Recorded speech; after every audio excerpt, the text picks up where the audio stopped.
Bismillah, bugungi sabog'imiz babu la. اعلم أن لا تنصب النكرات بغير التنوين إذا باشرت النكرة ولم تتكرر. لا يعني لا qaygizde nasib qiladi deydi. Ol tek qana nakirani nasib qiladi, tanvinsiz. Agarda la men жаңа накираның сөздің арасында ештеңе келмесе, яғни бірден жаңа сөзге келетін болса, және ла одан кейін қайталанбау керек дейді. Мысалы, ла роджула фиддари. Ла роджула фиддари. Ла біздерде харф. Роджула اسم لا علامة منصوب علامة نصبه الفتحة الظاهرة على آخره. في الدار الجار والمجرور متعلق بخبر محذوف تقديره كائن أو مستقر. түсінікті.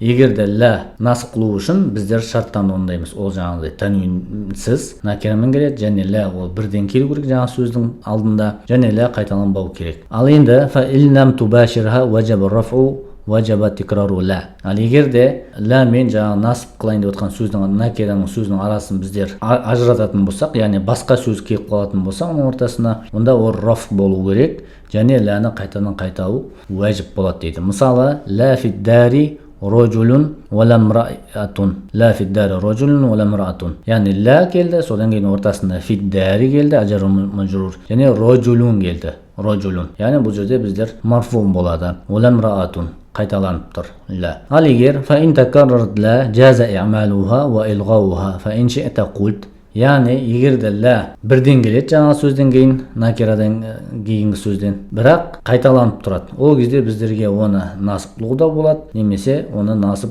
жұмысын жасатпауымызға да болады, яғни рафпен келтіруге болады. Мысалы, ла роджулун фиддари валамраатун деп айтуға болады, немесе ла роджула фиддари валамраата деп айтуға рұқсат. Осымен аяқ.